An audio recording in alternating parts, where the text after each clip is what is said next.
नमस्ते आप सभी को। हेलो, नमस्ते, गुड इवनिंग एवरीवन।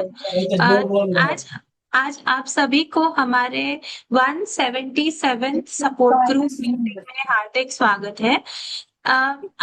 आप सभी लोग हमें कई हर मीटिंग में ज्वाइन करते हैं एंड कुछ टॉपिक के साथ हम हर मीटिंग शुरू करते हैं, जहां पर आप सभी को अभी तक हमारा फॉर्मेट तो पता ही चल गया होगा कि पहले 30 मिनट्स कोई टॉपिक पे हम बात करते हैं एंड देन हमारे डॉक्टर्स आते हैं, जो आपके जो भी क्वेश्चंस रहते हैं चैट बॉक्स में, वो उनका क्वेश्चन का वो सवाल का जवाब देते हैं एंड देन हमारे बीच में हमारी टीम में से कोई आता है जो हमारे कुछ प्रोग्राम्स के बारे में बात करते हैं।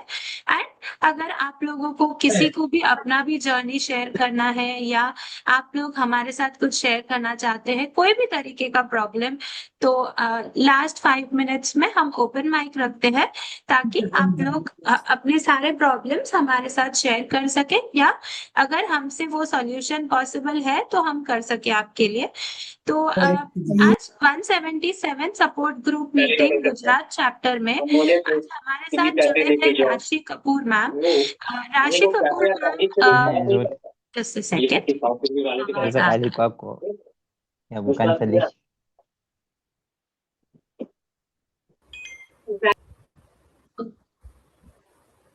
ओके, आज हमारे साथ जुड़ गए हैं राशि कपूर मैम। राशि कपूर मैम प्रेसिडेंट है सचिन सारकोमा सोसाइटी में। मैम दिल्ली से बेस्ड है एंड इनका जो एनजीओ है वो काफी दिनों नहीं, काफी सालों से एक्चुअली बहुत अच्छा काम कर रहे हैं सारकोमा के फील्ड में, जो एक रेयर टाइप ऑफ कैंसर है पर कई यंग लोगों को होता है। And so ma'am will be the best person actually to tell about it. आज हमारा टॉपिक होगा कि एनजीओस कैसे कैंसर केयर में जो गैप्स डॉक्टर और पेशेंट के बीच में होता है उसे कैसे फिलअप करती है। तो आज मैम उस बारे में बात करेंगे। सो राशि Kapoor ma'am, on behalf of Lung Connect, I welcome you to our meeting, and I will just on. Thank you, Suchismita. Thank you so much for this support group meeting. मुझे बहुत खुशी है कि आज मैं लंग कनेक्ट की patient support group meeting का एक हिस्सा हूँ।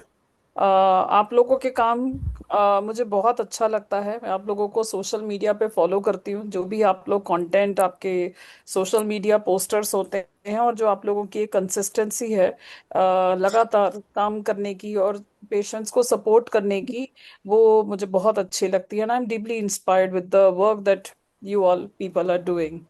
So, Thank you Suchismita, so मेरी much, ma'am. Yes, ma'am. एक I will request है, just अगर check. आप मुझे अगर एक तो वो बना देंगे, would you be okay? No problem, ma'am. I will आप share शेयर the करेंगे slide. या तो आप मुझे नेक्स्ट बोलिएगा तो मैं नेक्स्ट स्लाइड पे चले जाऊंगी। No problem ma'am, it's completely all right. Okay. Now my screen is visible to everyone. सब लोग प्लीज थोड़ा थम्स अप दिखाइए, क्योंकि आई टोटली अंडरस्टैंड आप लोग बोल नहीं पा रहे हैं। तो यस मैम। सो ओके, सो राइट, ऑलराइट,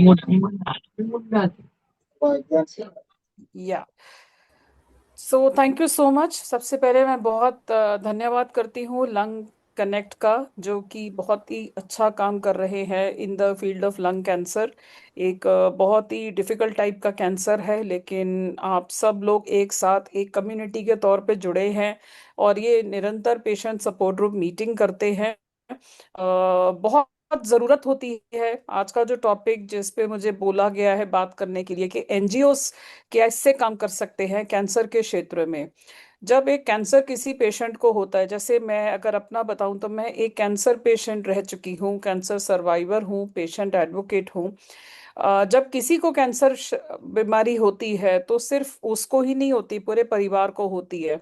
जब हम डॉक्टर्स के पास जाते हैं तो डॉक्टर्स हमारा मेडिकल ट्रीटमेंट करते हैं, पर इसके साथ हमारी बहुत सारी अनमेट नीड्स होती हैं जो पूरी नहीं हो पाती। कई चीजों के बारे में डॉक्टर सिर्फ एक पेशेंट को ट्रीट करते हैं, जब उनके पास आते हैं तो उनको वो इलाज बताते हैं क्या इलाज करना है, पर डॉक्टर तक पहुंचने के लिए बिहाइंड द कर्टन कितनी प्रॉब्लम्स का सामना पेशेंट्स को करना पड़ता है। और इसमें एनजीओ कैसे कोशिश कर सकते हैं, कैसे पेशेंट्स की वो अनमेट नीड पूरी कर सकते हैं, कैसे पेशेंट को सपोर्ट कर सकते हैं फ्रॉम द टाइम जब पेशेंट डायग्नोस्ड है till the time patient gets recovered, and even after the survivorship जब पेशेंट का इलाज भी खत्म हो जाता है। तो क्या क्या वो अनमेट नीड्स हैं इसके बारे में आज जानेंगे, और क्या नीड्स को पूरा कर सकता है एनजीओ, ये आज हम समझने की कोशिश करेंगे। So next slide please Suchismita. मैं एक जैसे कि मैंने बताया, next slide Suchismita. Yes ma'am, yes ma'am. मैं एक कैंसर सर्वाइवर हूँ और एक सार्कोमा का पेशेंट सपोर्ट ग्रुप है। पिछली स्लाइड, पिछली स्लाइड। एक सेकेंड मैम। आप आगे जा रहे हैं। ओहो, सॉरी सॉरी। या सो नाउ क्या, सो मैं सबसे पहले अपना थोड़ा परिचय देना चाहूंगी कि मेरी जर्नी, मैं वैसे एक मैथमेटिक्स, माइक म्यूट हो सकता है। Yes yes. रिक्वेस्ट करूंगी कि आप सभी लोग प्लीज अपना माइक म्यूट करें जब तक सेशन हो रहा है मैम का। मैं म्यूट कर रही हूँ। एंड या एंड बेरा, आई वुड रिक्वेस्ट यू कि प्लीज आप सारे पार्टिसिपेंट्स का माइक प्लीज स्टॉप कर दीजिए जब तक मैम का सेशन होता है। एंड आप सभी लोगों को भी रिक्वेस्ट रहेगा कि प्लीज जब तक मैम का सेशन हो रहा है तो हम अपना माइक शुरू ना करें, इससे डिस्टरबेंस होता है। Yes ma'am, you can continue, so sorry. जी जी, नहीं, नो प्रॉब्लम। सो मेरी जर्नी, मैं एक मैरिड लेडी हूँ, 46 इयर्स मेरी एज है। मैं मैथमेटिक्स टीचर बाय प्रोफेशन रही हूँ, 12 साल मैंने डिफरेंट स्कूल्स में पढ़ाया है। मैथ्स की टीचर होने के साथ साथ मैरिड लेडी हूँ, बच्चे हैं, फैमिली है, सब लाइफ में अच्छा चल रहा था 2012 तक, जब मुझे पहला कैंसर हुआ, मोलर प्रेगनेंसी। शुरुआत ऐसे हुई कि मुझे प्रेगनेंसी हुई और वो प्रेगनेंसी ही ठीक से डेवलप नहीं हो रही थी। डॉक्टर्स ने कहा कि ये एक आपका बेबी डेवलप नहीं हो रहा और ये ही एक डिजीज में कन्वर्ट हो गया, एक कैंसर में कन्वर्ट हो गया, और इसको मोलर प्रेगनेंसी कहते हैं। हमारे लिए बहुत डेvastating न्यूज़ था, सिर्फ मेरे लिए नहीं, मेरे पूरे परिवार के लिए। किसी तरीके से हमको एम्स के बारे में पता चला और वहां पे इलाज शुरू हुआ। 6 साइकिल्स मेरे कीमोथेरेपी के लगे। उसके बाद में कई साल ठीक चले, पर लेकिन 2016 में मुझे घुटने में, राइट घुटने में दूसरा कैंसर हुआ। इसे साइनोवियल सार्कोमा बोलते हैं। हड्डी और मांसपेशी का कैंसर होता है, ये बहुत रेयर होता है। ये 1 इन अ मिलियन होता है, मतलब इसके जैसे आप लोग बाकी सब कैंसर्स के बारे में जानते हैं, ब्रेस्ट कैंसर, ब्रेन कैंसर, लोगों को पता है, बातचीत होती है, सोशल मीडिया में अवेयरनेस है, बट सार्कोमा जब तक किसी को डायग्नोज नहीं होता, नहीं पता चलता। हम लोग पढ़े लिखे बैकग्राउंड से थे, एजुकेटेड थे, सब कुछ रिसोर्सेस थे, सब कुछ, बट फिर भी ये जब हमारी रिपोर्ट में लिखा हुआ था तो हमें नहीं समझ में आया कि is it a cancer, is it something else. ये फिर से मेरे लिए डेvastating वो था एक टाइम, क्योंकि एक बीमारी से निकले थे, बीमारी खत्म हुई थी, और उसके बाद में पहला कैंसर 32 साल की उम्र में हुआ, दूसरा कैंसर मेरे को उसके 36 साल की उम्र में हुआ। और तब मेरे 2 बच्चे थे, पहला बच्चा मेरा 9 साल का था, दूसरी बेटी मेरी 9 महीने की थी। अगेन ये बहुत डेvastating न्यूज़ थी, क्योंकि बीमारी बहुत रेयर है जिसके बारे में कुछ अता पता नहीं था। कोई हमको ये नहीं पता था कौन से डॉक्टर्स को दिखाना चाहिए, क्या कोई भी प्रकार के कैंसर स्पेशलिस्ट इसको ठीक करते हैं या कोई एक्सपर्ट डॉक्टर होते हैं, कैसे उनको दिखाना है। तो ये बहुत प्रॉब्लम्स का सामना करना पड़ा। जब किसी को परिवार में कैंसर होता है, चाहे जो मर्जी कैंसर हो, सार्कोमा हो, लंग कैंसर हो, किसी भी प्रकार का कैंसर हो, ब्रेस्ट कैंसर हो, सिर्फ वो ही नहीं, पूरी फैमिली को हिला देता है। तो ऐसे ही हमारी भी फैमिली बहुत हिल गई। और उस समय मुझे, मेरे मेंटल हेल्थ बहुत खराब रहने लगी, मुझे लगा कि मेरे साथ ऐसा क्यों हुआ, सुसाइडल थॉट्स आने लगे। ऐसा लगा कि ऐसे क्या बुरे कर्म किए जिसके वजह से मेरे साथ ये सब कुछ हुआ है। लेकिन फिर एक मैं बहुत स्पिरिचुअलिटी में बिलीव करती हूँ, और बहुत चीज़ों पे मैंने किताब वगैरह पढ़ी और ये समझा कि हमारी जिंदगी में कभी भी कठिनाई आती है, परिस्थिति आती है, वो हमें कुछ सिखाने के लिए आती है। कोई भी चीज़ ऐसी नहीं होती। हमारी लाइफ में अच्छा होता है तब तो हम बहुत खुश होते हैं, पर जब बुरा होता है तो हम बोलते हैं वाई मी। लेकिन वाई मी से जब हम जूझ रहे होते हैं और नेगेटिविटी में ट्रैप फील करते हैं, तब भी हमें ये सोचना चाहिए कि ये भी भगवान का इशारा है। भगवान हमें कुछ सिखाना चाहते हैं, हमें उभारना चाहते हैं, हमारे माइंडसेट को चेंज करना चाहते हैं, नए एक्सपीरियंसेस देना चाहते हैं। और शायद ये जो भी हो रहा है हमारे बेहतरी के लिए हो रहा है।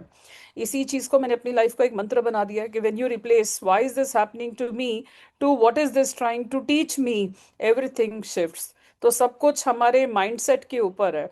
और जब 2016 में मेरा सर्जरी हुआ, कीमो हुआ, रेडिएशन हुआ, मेरा सर्जरी टाटा मेमोरियल मुंबई से हुआ, डॉक्टर आशीष गुलिया से। उन्होंने मेरे पैर में रॉड डाल दिया, जिसकी वजह से मैं पैर मोड़ नहीं पाती थी, पैर बिल्कुल स्ट्रेट रहता था।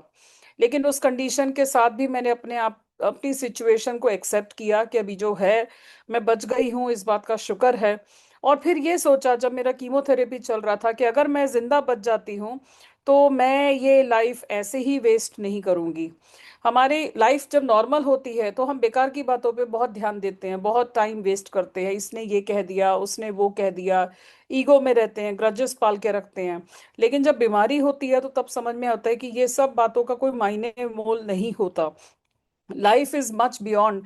अगर आज के डेट में हमारी लाइफ अच्छी है, हम हेल्दी हैं, स्वस्थ हैं, अपने काम खुद कर पा रहे हैं, तो हम बहुत ब्लेस्ड हैं।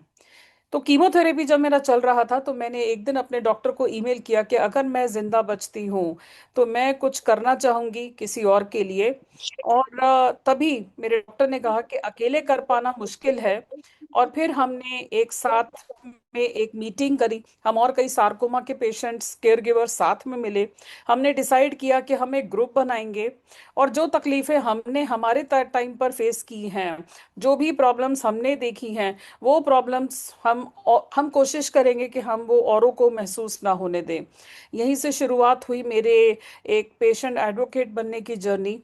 और मैंने सोचा कि हाँ, हम इस पे काम करेंगे, कुछ ऐसा एक सपोर्ट ग्रुप बनाएंगे ताकि हम, जो सार्कोमा जो बहुत रेयर कैंसर है जिसका अवेयरनेस नहीं है, पेशेंट्स को एजुकेशन नहीं है, पेशेंट्स बहुत लोनली फील करते हैं, डिप्रेस फील करते हैं, हम इसके ऊपर काम करें। 2018 से लेकर 2023 तक एज अ पेशेंट एडवोकेट मैंने काम किया। सचिन सार्कोमा सोसाइटी, ये पेशेंट सपोर्ट ग्रुप बनाया। ये सोसाइटी क्या काम करती है, कैसे करती है, ये हम अभी अगले स्लाइड में देखते हैं। लेकिन 2023 में जो मेरा रॉड डाला गया था 2016 में, वो ही उसमें इम्प्लांट फेलियर हो गया और डॉक्टर गुलिया को एक कॉल लेना पड़ा। मेरे 20 दिन के अंदर 4 मेजर सर्जरीज हुए, जिसमें कि उनको ये डिसाइड करना पड़ा कि या तुम लाइफ बचा सकते हैं, limb, and then they had to do my amputation, above knee amputation. So I lost my leg in 2023। ये भी एक बहुत डेवस्टेटिंग मोमेंट था, बहुत डिफिकल्ट टाइम था। बट समहाउ अगेन यही मेरा मूल मंत्र था कि when you replace why is this happening to me to what is this trying to teach me, so मेरा माइंडसेट, मेरा एटीट्यूड, लाइफ को देखने का नजरिया जो है वो बदल गया। Next slide Suchismita.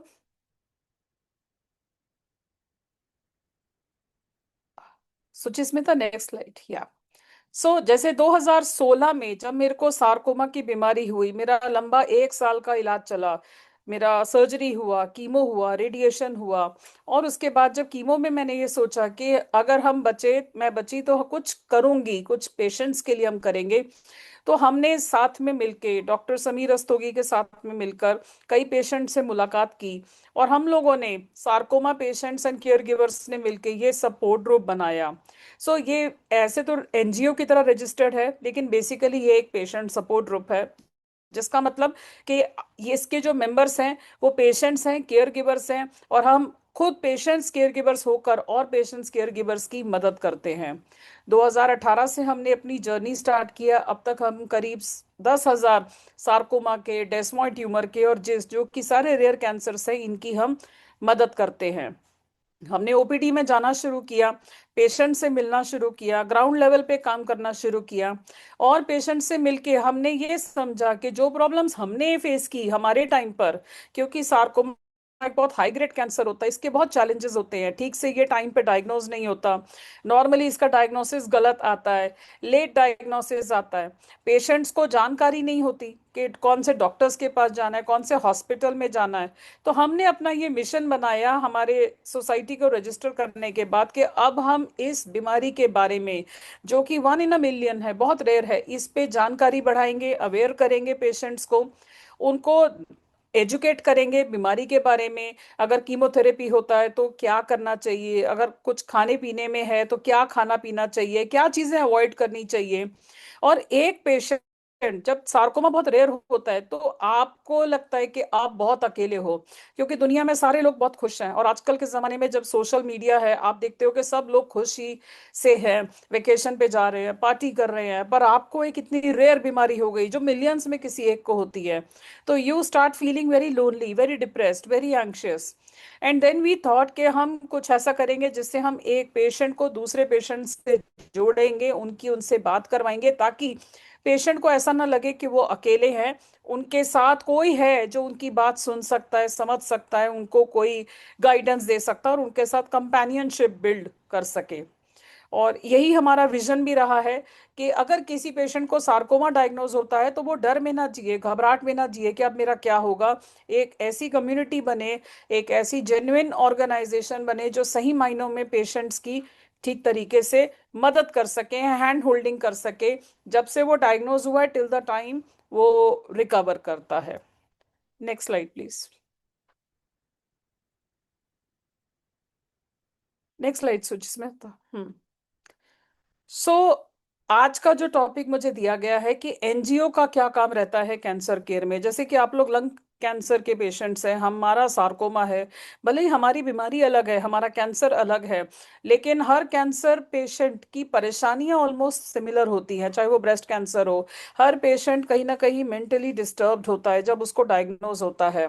आपको जब बीमारी नहीं होती है तो आप पहले बहुत लॉन्ग टर्म प्लान्स बनाते हो लाइफ में कि हम ये करेंगे, हम इस उम्र में शादी करेंगे, अभी हमने पढ़ाई लिखाई करके नौकरी करनी है, अभी हमने बच्चे करने हैं, फैमिली चलानी है, अभी हमें नौकरी करनी है। अपने यंग बॉयज के कई कंसर्न्स होते हैं कि हमें तो अपने पीयर्स के साथ compete करना है और लाइफ में कुछ अच्छा फाइनेंशियली स्टेबल बनना है। अचानक से जब बीमारी होती है तो हमारी मेंटल हेल्थ खराब होती है, हम बहुत एंजाइटी में आते हैं, डिप्रेशन में आ जाते हैं।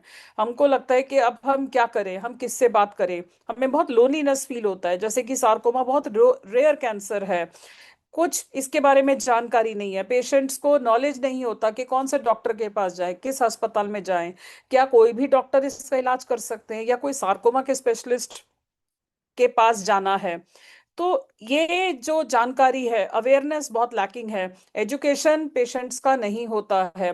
जो बाहर के, इंडिया में 2 ही अस्पताल हैं जो बहुत अच्छे हॉस्पिटल है, मतलब कैंसर केयर में, जैसे कि एम्स और जैसे कि टाटा मेमोरियल। एम्स के भी कई आपके ब्रांचेस हैं और टाटा के भी कई ब्रांचेस हैं, और भी कैंसर के अस्पताल हैं जो अपने अपने प्राइवेट हॉस्पिटल्स अच्छा काम कर रहे हैं। पर मैंने ये 2 हॉस्पिटल्स के इसलिए नाम दिया क्योंकि यहाँ पे बल्क आता है, मतलब एक काफी वॉल्यूम ऑफ पेशेंट्स आता है। तो कई बार पेशेंट्स बाहर के आते हैं जो ऐसी जगह पे आके इलाज लेना चाहते हैं, लेकिन उनको नहीं पता होता कि हम डॉक्टर तक कैसे पहुंचे, डॉक्टर की अपॉइंटमेंट कैसे ले, डॉक्टर को फाइल बनाने का प्रोसीजर क्या रहेगा।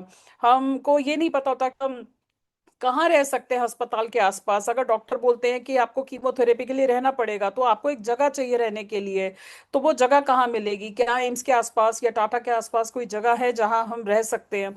तो बहुत सारे ऐसे सवाल होते हैं जो कि patients, administrative challenges, logistical challenges. मान लीजिए आपका सर्जरी होता है, डॉक्टर्स बोलते हैं कि खून की जरूरत है। कई बार हमने देखा आउट स्टेशन पेशेंट्स आते हैं, उनके कोई रिलेटिव्स नहीं होते हैं, ऐसे में उनको, जब रिलेटिव्स नहीं होंगे तो एक पेशेंट 1 यूनिट 2 यूनिट दे सकता है, पर बाकी के अगर खून का यूनिट चाहिए तो वो कहाँ से मिलेगा। तो ये सब प्रॉब्लम्स हैं। एक लंबा इलाज चलता है कैंसर का, तो चाहे आप शुरू डायग्नोस होता है, आपका सर्जरी, कीमो, रेडिएशन, कितना भी किसी के पास पैसा हो, financial problem to some extent सबको फेस होती है। पर बहुत सारे मरीजों को ये पता नहीं होता कि ऐसे कई संस्थाएं हैं, कई गवर्नमेंट स्कीम्स है, प्रधानमंत्री योजना फंड है, चीफ मिनिस्टर फंड है।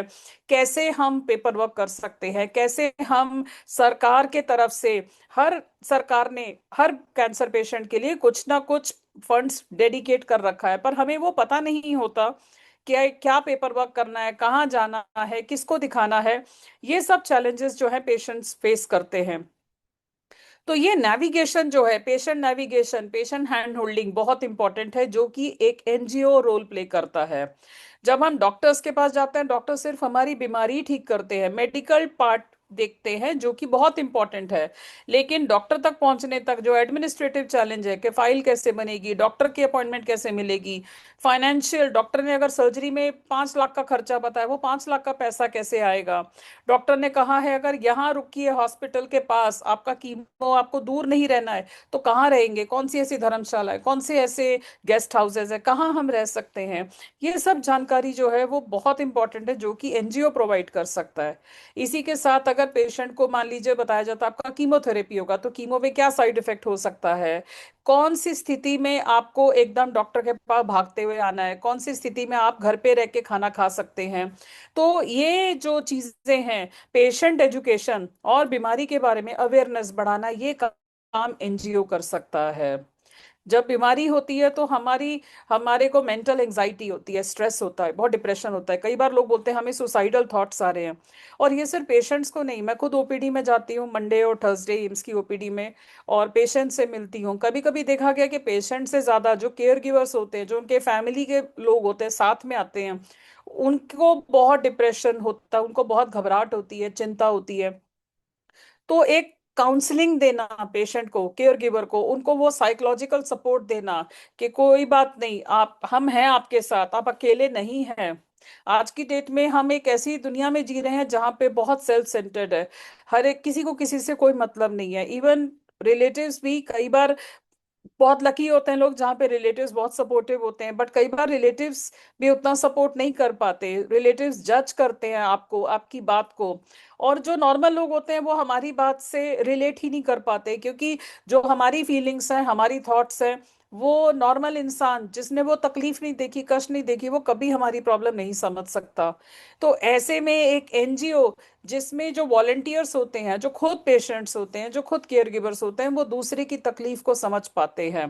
बेशक वो लोग आपस में ब्लड से रिलेटेड नहीं होते, लेकिन एक दर्द का रिश्ता, एक बीमारी का जो रिश्ता होता है, वो बांध के रखता है, जिससे कि पेशेंट्स एक दूसरे को सुनते हैं, एक दूसरे को जज नहीं करते। एक पेशेंट को डर नहीं लगता कि मैंने अगर अपनी बात इनसे कही तो कहीं ये मेरी बात कहीं वायरल ना कर दें, किसी और से के साथ गॉसिप ना करें। तो listening to the other person without judging is very important, और ये काम एनजीओ में होता है। इसलिए बोलते हैं कि इमोशनल सपोर्ट मिलता है, हम मेंटल सपोर्ट मिलता है। ऐसे ही एक, हमेशा डॉक्टर के बीच में और पेशेंट के बीच में एक गैप होता है। कई बार डॉक्टर्स बहुत साइंटिफिक वे में बात करते हैं, जो पेशेंट को समझ में नहीं आ पाता।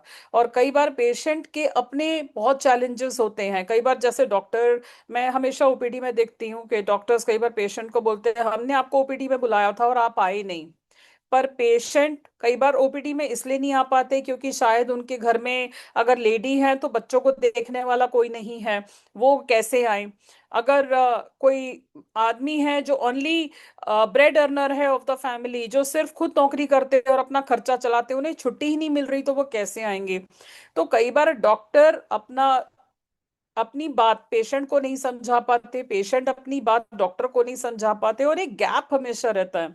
यहाँ पर भी एनजीओ एक रोल प्ले करता है कि डॉक्टर का पर्सपेक्टिव पेशेंट को समझाएगा और पेशेंट का पर्सपेक्टिव डॉक्टर को समझाएगा, और एक एक ऐसा गैप दोनों के बीच में क्रिएट करेगा कि ताकि मरीज को और डॉक्टर को, दोनों को मदद मिले, डॉक्टर पेशेंट को ट्रीट कर सके, पेशेंट डॉक्टर पे ट्रस्ट कर सके, और अपना टाइम से अपना इलाज जो है वो पूरा कर सके। तो ये सारी चीजों के ऊपर एनजीओ बहुत इंपॉर्टेंट रोल प्ले करता है, जो एक सपोर्ट सिस्टम की तरह काम करता है। एक पेशेंट जब डायग्नोज होता है तो सिर्फ डॉक्टर्स उसको ठीक नहीं करते, डॉक्टर्स के साथ जब एनजीओ मिलके काम करता है, फैमिली सपोर्ट पेशेंट को मिलता है, तभी पेशेंट ठीक हो पाता है और अपनी लाइफ में अच्छा कर पाता है। ये कुछ ऐसी बात है कि जैसे अगर हम एक पौधा लगाते हैं, तो अगर एक पौधे को अगर सिर्फ धूप मिलेगी और अगर उसको हवा ना मिले, पानी ना मिले, तब भी वो पौधा नहीं सरवाइव करेगा। लेकिन अगर उसको सारी जो कंडीशंस है, प्रॉपर धूप मिलेगी, अच्छा पानी मिलेगा, अच्छा हवा मिलेगी, प्रॉपर खाद मिलेगी, सारा सपोर्ट सिस्टम जब एक पौधे को मिलता है तभी पौधा अच्छे से खिल पाता है। सो यही कहानी पेशेंट के साथ है कि पेशेंट ठीक तब हो सकता है जब उसको मेडिकल ट्रीटमेंट के साथ इमोशनल, फाइनेंशियल, एडमिनिस्ट्रेटिव, लॉजिस्टिकल सारा सपोर्ट मिलेगा, तब पेशेंट जो है वो बाउंस बैक कर सकता है। Next slide please. Next slide Suchismita. अभी बात करते हैं कि हमारा एनजीओ, हमारा patient support group Sachin sarcoma society कैसे हेल्प करता है। जैसे कि आप ये पिक्चर देख रहे हैं, मेरी पिक्चर है। मैं खुद इस सोसाइटी की प्रेसिडेंट हूँ। आई बिलीव कि मैं ग्राउंड लेवल पे काम करूँ। हम एम्स में जाते हैं मंडे और थर्सडे, पेशेंट्स के साथ मिलके बैठ के उनकी बात सुनते हैं, उनकी प्रॉब्लम्स को समझने की कोशिश करते हैं, उनके चैलेंजेस को सुनते हैं, उनका फाइनेंशियल स्ट्रक्चर क्या है इस बात को समझने की कोशिश करते हैं, फैमिली स्ट्रक्चर क्या है, वो कहाँ के रहने वाले हैं, क्या बिहार से आए हैं दिल्ली में अगर इलाज करवाने, तो क्या उनके पास रहने की जगह है, क्या उनके केयर टेकर अगर जॉब कर रहे हैं तो कितना महीने का कमा रहे हैं। ये सब हम जब बातचीत करते हैं तो एक माइंड में आइडिया हमारे को लगता है कि पेशेंट की क्या स्थिति है, और उनके कंसर्न समझ के हमको पता चलता है कि हम इनकी क्या मदद कर सकते हैं। अगर कोई पेशेंट बहुत परेशान होते हैं, इमोशनली डिस्टर्ब्ड होते हैं, तो हम उनकी इमोशनल काउंसलिंग करते हैं उनसे। डॉक्टर्स अगर उनको बोलते हैं कि आपको ब्लॉक्स अपने जमा कराने हैं, तो पैथोलॉजी सार्कोमा में बहुत इंपॉर्टेंट होती है, डायग्नोसिस बहुत इंपॉर्टेंट होता है। डायग्नोसिस क्यों इंपॉर्टेंट है ये मरीज को समझाते हैं, ब्लॉक्स उनको जमा कराना है, कहाँ जमा कराना है, कीमोथेरेपी अगर बताई जाती है तो कीमोथेरेपी में क्या क्या साइड इफेक्ट्स होते हैं, क्या खाना पीना खा सकते हैं, ये सब हमने कुछ इंफॉर्मेशन शीट्स बनाई है जो हम पेशेंट्स को देते हैं, ताकि वो ओपीडी में बैठे आराम से अपने आप को पढ़े समझे, कुछ पूछना है तो हमसे पूछे, और फिर हम उनके फाइनेंशियल अगर बर्डन है तो उनके कंसर्न समझते हैं और उनको बताते हैं कि आप प्रधानमंत्री योजना फंड में इस तरीके से अप्लाई कर सकते हैं। कुछ क्राउड फंडिंग प्लेटफॉर्म्स है जैसे इम्पैक्ट गुरु, मिलाप, आप डॉक्टर से एस्टीमेट बना सकते हैं, और ये वाली जो क्राउड फंडिंग प्लेटफॉर्म्स है इनको रीच आउट कर सकते हैं, ताकि सोशल मीडिया के जरिए आपका फंड्स जो है वो रेज हो जाए। तो ये सब चीजों पे जब हम काम करते हैं और पेशेंट्स को गाइड करते हैं कि आप इस अस्पताल के पास ये धर्मशाला है, आप यहाँ जाके रह सकते हैं, या अगर आपको कमरा रेंट पे चाहिए तो ये सड़क पे आप जाएंगे तो आपको कमरा रेंट पे मिलेंगे। जैसे कि हमारा पेशेंट सपोर्ट ग्रुप है, तो हम पेशेंट्स का नंबर नोट करते हैं, उनको अपने व्हाट्सएप ग्रुप में ऐड करते हैं। हमारा एक ग्रुप है वो बहुत बड़ा है, बहुत हेट्रोजीनियस है, सभी पेशेंट्स एक दूसरे की मदद करते हैं। मान लीजिए अगर कोई मरीज की कोई दवा चल रही है और उनको कोई तकलीफ हो रही है, उनका बीपी बढ़ रहा है, उनको हाथ पैर में छाले हो रहे हैं, और वो ग्रुप में लिखते हैं, तो बाकी के पेशेंट्स उनको मदद करते हैं और उनको गाइड करते हैं कि आप ये कर सकते हैं, आप इस तरीके से अपनी प्रॉब्लम को सॉल्व कर सकते हैं। तो ये ग्रुप बहुत ही हेट्रोजीनियस है, बहुत हेल्पफुल है। करीब 40 हमारे व्हाट्सएप ग्रुप्स हैं। एक बहुत सारे पेशेंट्स हैं हमारे पास, जैसे कुछ लोग चेन्नई के हैं, वो सिर्फ साउथ इंडियन लैंग्वेज में बात करते हैं, वो हिंदी नहीं समझ पाते, इंग्लिश नहीं समझ पाते। तो हमने एक तमिलनाडु का ग्रुप बना रखा है जिसमें कि लोग अपनी रीजनल लैंग्वेज में एक दूसरे से बात कर सकें, एक दूसरे को गाइड कर सकें और मॉरली सपोर्ट कर सकें। Next slide.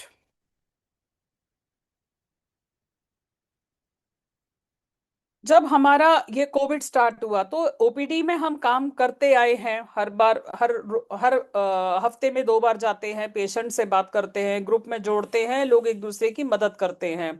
पर ये तो वो हो गए जो पेशेंट एम्स में आते हैं, लेकिन अब सार्कोमा तो पूरे इंडिया में बहुत लोगों को हो रहा है, कहीं पर भी हो रहा है, तो हम उनकी कैसे मदद कर सकते हैं। तो हमने अपनी एक वेबसाइट बनाई, हमने एक हेल्पलाइन नंबर स्टार्ट किया, हमने जो है सोशल मीडिया हैंडल्स बनाए, सोशल मीडिया पे अवेयरनेस कैंपेन्स हमने बनाने स्टार्ट किए, और इसमें हमने ये बताना शुरू किया कि सार्कोमा की बीमारी के बारे में जानकारी बढ़ानी शुरू की। सोशल मीडिया अवेयरनेस कैंपेन के जरिए भी बहुत सारे लोग हमको हेल्पलाइन नंबर पे कांटेक्ट करते हैं, जिनको हम फिर गाइडेंस देते हैं कि आप ये वाले डॉक्टर के पास जाइए अगर सर्जरी करवानी है, कीमो करवाना है तो मेडिकल ऑन्कोलॉजिस्ट के पास जाइए, किसी के डाइट रिलेटेड कंसर्न्स होते हैं, डाइटिशियन से कनेक्ट करते हैं। ऐसे ही उनको फिर हम अपने व्हाट्सएप ग्रुप में लाते हैं। और हम लोग कोविड के टाइम से हमने ये सोचा कि अभी हम कैसे पेशेंट्स की हेल्प करें, क्योंकि कोविड में लॉकडाउन था, हमारे लिए भी हॉस्पिटल जाना मुश्किल था। तब हमारे पास ये आइडिया आया कि हम एक जूम पे सपोर्ट ग्रुप मीटिंग स्टार्ट करते हैं। धीरे धीरे धीरे धीरे धीरे कहते हैं कंसिस्टेंसी बीट्स इंटेंसिटी। धीरे धीरे हमारा ये जो इनिशिएटिव था ये पॉपुलर होने लगा। हमने देखा कि ये पेशेंट्स के लिए भी बहुत इजी है, कंफर्टेबल है। जूम पे जुड़ना है, पूरे इंडिया से वो कहीं से भी जुड़ सकते हैं। इंटरनेशनल पेशेंट्स भी जुड़ते हैं एक दूसरे से बात करते हैं, अपनी बात को शेयर करते हैं। इसमें किसी का कोई पैसा नहीं लगता। हमारे लिए भी इसको ऑर्गेनाइज करना बहुत इजी होता है। हम किसी डॉक्टर को इनवाइट करते हैं, जैसे आज आपने मुझे इनवाइट किया, हम भी किसी डॉक्टर को इनवाइट करते हैं, किसी मोटिवेशनल स्पीकर को इनवाइट करते हैं, जो उस टॉपिक जैसे कि आपने मुझे दिया, हम वो टॉपिक देते हैं और उसके ऊपर वो बात करते हैं। अब तक हम करीब 294 सपोर्ट ग्रुप मीटिंग्स कर चुके हैं। इसी तरह से पेशेंट्स जुड़ते हैं और ये हमने उनकी फोटो इसमें डाली है। Next slide please. अभी हम बात करेंगे कि पेशेंट सपोर्ट ग्रुप की क्या पावर है। पेशेंट सपोर्ट ग्रुप, चाहे वो लंग कनेक्ट हो, चाहे सचिन सारकोमा सोसाइटी हो, बहुत इंपॉर्टेंट रोल प्ले करता है। क्योंकि ये एक बेशक इसका जो रजिस्ट्रेशन है एनजीओ की तरह होता है, लेकिन यहाँ पे सपोर्ट पेशेंट्स देते हैं पेशेंट्स को। जैसे कि मैंने बताया, बहुत सारे लोग होते हैं। जब मेरा भी एम्पुटेशन हुआ था, तो मैं तब बहुत कंफर्टेबल नहीं थी अपने रिलेटिव से बात करने का, क्योंकि वो कई बार नेगेटिव बात करते हैं। आपको ऐसा फील करवाते हैं कि अरे ये क्या हो गया, ऐसे क्यों हो गया। आप और डिप्रेस हो जाते हो। आपको बात करना उनसे अच्छा लगता है जो आपका मोराल बढ़ाए, आपसे अपलिफ्टिंग बात करें, आपको मोटिवेट करें। पर ऐसे लोग जो आपको ऐसा दिखाते हैं कि अरे जो किस्मत में था वही होना था, किए होंगे कुछ पिछले जन्म के कर्म, तो ऐसे लोगों से जब बात करके हमारा मानसिक संतुलन और बिगड़ जाता है। वहां पे पेशेंट सपोर्ट ग्रुप बहुत रोल प्ले करता है, क्योंकि जब आप किसी और पेशेंट से बात करते हैं जिसकी स्थिति आप ही की तरह है, जो खुद भी एक पेशेंट है, वो आपकी तकलीफ को समझेगा, वो आपको जज नहीं करेगा, वो आपकी बात को इधर उधर नहीं करेगा। आप कोई भी बात अपने मन की उससे खुल कर कह सकते हो। और जब हम अपनी बात खुलकर करते हैं तो हमारे मन से हम हल्का फील करते हैं, हमारा एंजाइटी कम होता है, हमारा स्ट्रेस कम होता है। जब और लोग हमको गाइड करते हैं तो हमारे को बहुत हीलिंग फील होती है। जैसे कि मेरा कीमोथेरेपी चल रहा था, मेरे बाल चले गए थे, पर जब मैं किसी और पेशेंट से मिली और मैंने देखा कि वो उनके बहुत अच्छे बाल आए थे, उन्होंने बताया कि वो सर्वाइवर थे, उनका भी कीमोथेरेपी हुआ था, तो उनसे मिलके मुझे बहुत अच्छा लगा ये देख करके, अरे इनकी ये भी एक कैंसर के पेशेंट रहे, इनका कीमो हुआ है, अगर इनके बाल आ सकते हैं तो मेरे भी बाल आ सकते हैं। ये एक जो फीलिंग है कि she can do it, I can also do it. दूसरों के कोपिंग मैकेनिज्म से सीखना, दूसरों ने अपनी लाइफ में ऐसा क्या कर रहे हैं, नेगेटिव थॉट्स आ रहे हैं तो नेगेटिव थॉट से कैसे डील कर रहे हैं। जब हम दूसरों के एक्सपीरियंसेस से सीख सकते हैं, उनसे बात कर सकते हैं, बिना जज किए उनको सलाह दे सकते हैं। कभी कभी हमको किसी से बात करने का मन का मतलब ये नहीं होता कि हम चाहते कोई हमें सोल्यूशन दे दे, हम चाहते हैं कि कोई हमारी बात सुन ले।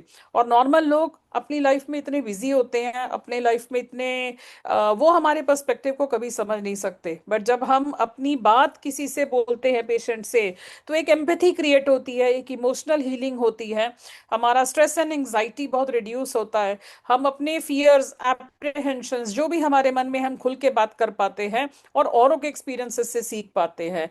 एक तरीके का एक सपोर्ट मिलता है कि आप अकेले नहीं हो, हम भी आपके साथ हैं। तो ये जो हाथ सबने हाथ मिलाया हुआ है, ये पेशेंट्स की पावर है कि together they can do wonders. एक पेशेंट और कई पेशेंट अगर साथ में मिल जाएं, अपनी खुल के बात करें, तो वो बहुत अच्छा फील कर सकते हैं, एक मॉरल सपोर्ट दे सकते हैं। और ऐसे लोगों का, जब आपकी विल पावर बढ़ती है, आपका मेंटल स्ट्रेंथ बढ़ता है, तो ऐसे लोग जब डॉक्टर का ट्रीटमेंट करते हैं, सही इलाज करवाते हैं, उनको मेंटल स्टेट इतना अच्छा होने की वजह से उनका आउटकम भी अच्छा आता है, उनका प्रोग्नोसिस भी बढ़ जाता है। Next slide please. अभी लंग कनेक्ट और सचिन सारकोमा की अगर मैं बात करती हूँ तो ये भले ही दो अलग पेशेंट सपोर्ट ग्रुप्स हैं, दो अलग एनजीओज हैं।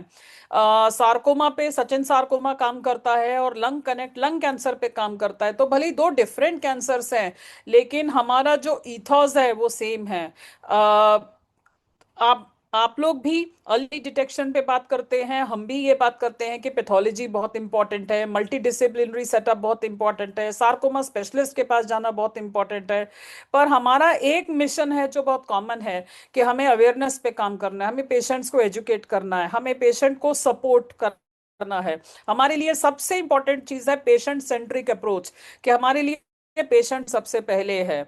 और हम ये चाहते हैं कि इस तरीके से हमारी अपनी अपनी बीमारियों पे, सार्कोमा पे, लंग कनेक्ट पे और रिसर्च हो, और क्लिनिकल ट्रायल्स आए, और पेशेंट की जितनी मदद हो सके वो हो, एडवोकेसी कर सके, एक डॉक्टर और पेशेंट का गैप को हम कम कर सके, और जो जो पेशेंट्स की अनमेट नीड्स है जिसके बारे में हमने बात की, कोई फाइनेंशियल प्रॉब्लम है, कोई एडमिनिस्ट्रेटिव प्रॉब्लम है, किसी को रहने की जगह है, किसी के पास डिसेबिलिटी एड्स नहीं है, किसी को खून की जरूरत है, तो वो सब मदद हम जो है पेशेंट्स की कर सके। Next slide please. ये कम्युनिटी हमारी जो है, ये हमने 2018 से एक छोटा सा हमने सपना देखा। बहुत खुशी है मुझे ये बताते हुए कि 2018 से लेकर जो सपना हम लोगों ने मिलकर देखा, अभी ये कम्युनिटी बढ़ रही है, बहुत सारे पेशेंट्स हमारे साथ जुड़े हैं। आज तक हमने करीब 10,000 पेशेंट्स, सार्कोमा डेस्मोइडोसिस पेशेंट जो कि रेयर कैंसर के पेशेंट्स हैं, इनको हमने सपोर्ट किया है, इनमें अवेयरनेस फैलाने की कोशिश की है, पेशेंट्स को एजुकेट किया है, और एक पेशेंट को दूसरे लोगों से जोड़कर एक कंपेनियनशिप को बिल्ड किया है, दोस्ती जो है हमने क्रिएट करने की कोशिश की है। करीब 8 साल हो गए हैं हमारे इस एडवोकेसी को करते हुए, और हमारा ये मिशन है कि ये जो हमने एक कम्युनिटी बनाई है, इसको हम ऐसी ऑर्गेनाइजेशन बनाए, ऐसा एक पेशेंट सपोर्ट बनाए जहां पे पेशेंट्स को ये महसूस हो कि मैं यहाँ पर हूँ, मैं सुरक्षित हूँ। अगर मैं सचिन सारकुमा का पार्ट हूँ या लंग कनेक्ट का पार्ट हूँ, तो मैं बिल्कुल ठीक हो सकता हूँ, क्योंकि जो भी प्रॉब्लम से मैं गुजर रहा हूँ वो गाइडेंस मेरे को सचिन सारकुमा या लंग कनेक्ट जरूर दे पाएगा। Next slide please.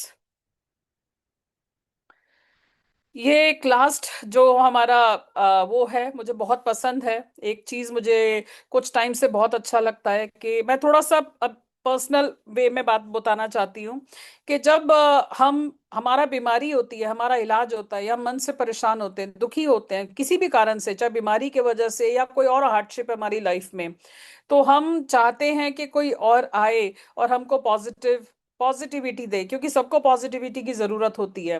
मोटिवेशन ऐसा नहीं होता कि हर रोज हर इंसान रोज के रोज मोटिवेटेड होगा, लेकिन हमको खुद अपने आप को रोज के रोज धक्का मारना पड़ता है, पुश करना पड़ता है, कि ताकि हम अपनी लाइफ में हिम्मत रखें, हौसला रखें, भगवान पे भरोसा रखें, और ये सोचे कि ये जो भी हो रहा है मेरे साथ, अच्छा हो रहा है या बुरा हो रहा है, ये किसी कारण से हो रहा है, किसी जो भी हो रहा है मेरे अच्छे के लिए हो रहा है, और हमें लाइफ में कैसे भी करके आगे बढ़ते ही जाना है।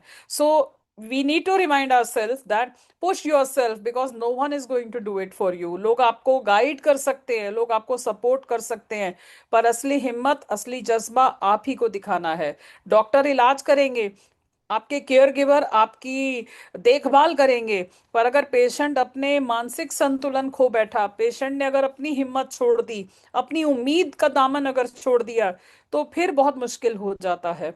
सो ये एक सबको होप बना के रखना है कि आज जो भी समय है ये समय बीतेगा, एक दूसरे से बात करना है, कंपेनियनशिप को बिल्ड करना है, और हम सबको कोशिश करना है कि हमारे बीमारी के दौरान जो भी हमको अवेयरनेस होता है, जो भी हमको नॉलेज होता है, वो एक्सपीरियंस को शेयर करना है, so that it can help patients in some way और द अदर। अभी मैं लास्ट में कुछ पेशेंट से, नेक्स्ट स्लाइड।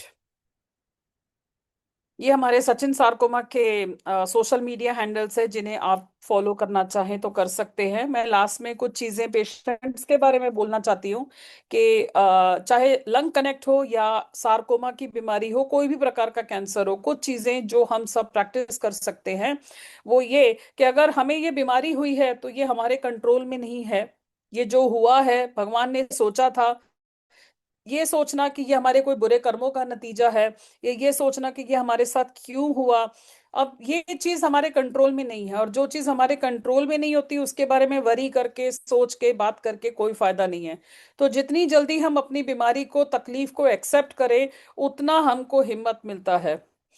बीमारी के दौरान हमको ये तो जरूर लगता है कि भाई बाकी के सारे लोग ठीक है, हमारे पड़ोसी ठीक है, हमारे रिश्तेदार ठीक है, हमारे को ही क्यों ऐसा हुआ, हमने ही क्यों ऐसा किया। लेकिन अपने, बीमारी एक एस्पेक्ट है, हमारी जिंदगी में ऐसी बहुत चीजें हैं जो अच्छी भी चल रही हैं।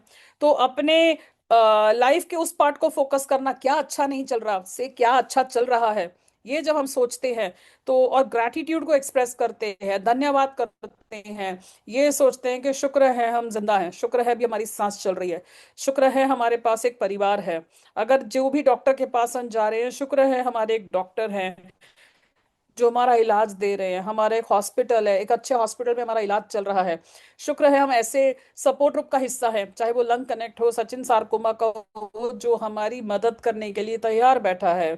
तो जितना हम थैंकफुलनेस, ग्रैटिट्यूड एक्सप्रेस करते हैं, शुक्र करते हैं, उतना हमारा माइंड बेटर फील करने लगता है, क्योंकि हम कंप्लेनिंग मोड से ग्रैटिट्यूड के मोड में आ जाते हैं। ऐसे ही कुछ चीजें जो मैंने अपने टाइम पर करी हैं, जो मैं आज भी करती हूँ, जो मैं सबके साथ शेयर करना चाहती हूँ, कि चाहे जो